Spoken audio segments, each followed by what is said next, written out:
এফডিসিতে মধ্যরাতের হামলা পরিকল্পিত, বলেছেন শাকিব খান।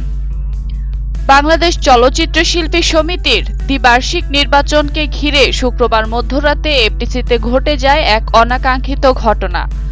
রাত 1:45টার দিকে হঠাৎ করে এফডিসিতে উদয় হন সদ্য বিদায়ী কমিটির সভাপতি চিত্রনায়ক শাকিব খান। এফডিসিতে এসেই তিনি ভোট গণনা কক্ষে প্রবেশ করতে চান। এ সময় তাকে কয়েকজন বাধা দেন। তাদের মধ্যে বেশ কয়েকজনই রূপালী জগতের অচেনা মুখ। তাদের সঙ্গে যোগ দেয় শাকিব খান বিরোধী কয়েকজন শিল্পী ও কলাকুশলী। তর্কাতর্কির এক পর্যায়ে সেটা হাতাহাতির রূপ নেয়। শাকিব খান জোর করে ভেতরে প্রবেশ করতে চাইলে তার গায়ে হাত তোলার প্রস্তুতি নেন কেউ কেউ। অবশ্য এর আগে হামলা শুরু হয়ে যায়, তার গাড়ির গ্লাস ভেঙে ফেলা হয়। এই সময় কেউ কেউ শাকিব খানকে নেশাগ্রস্ত বলে গালাগাল করেন।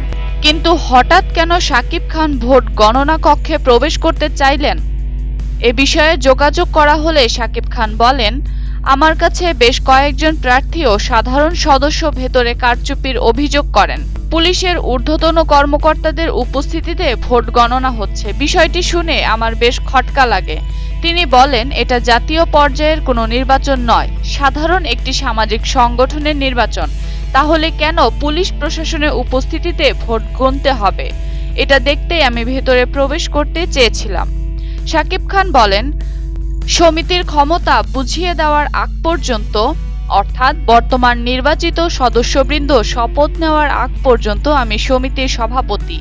এই দায়িত্ব থেকে আমি কোনো অভিযোগ পেলে সেটা খতিয়ে দেখতে ভেতরে যেতেই পারি, কিন্তু আমাকে সেটা করতে না দিয়ে উল্টো আমার উপরে হামলা করা হলো। এটা কেন হলো বা কারা করলো এমন প্রশ্নে তিনি বলেন, মনে হচ্ছে পরিকল্পিতভাবেই সবকিছু করা হয়েছে। শাকিব খান বলেন, চলচ্চিত্রেও পেশি শক্তির ব্যবহার করে নির্বাচন হবে এটা মোটেও আশা করিনি। দিন শেষে আমরা একই পরিবারের সদস্য। এটা কেন অন্যরা বুঝেন না বা বুঝতে চান না তা বোধগম্য নয়। তিনি বলেন, আশা করি সবাই নিজেদের ভুল বুঝে কাজে মনোযোগ দেবেন। তবে ভবিষ্যতে এরকম ঘটনা যাতে না ঘটে সেটার প্রতি সবার লক্ষ্য রাখতে হবে। বিনোদন জগতে যে কোনো আপডেট নিউজ জানতে চাইলে আজই সাবস্ক্রাইব করুন অল টাইম ব্রেকিং নিউজ এবং লাইক, কমেন্ট ও শেয়ার করে আমাদের সাথেই থাকুন।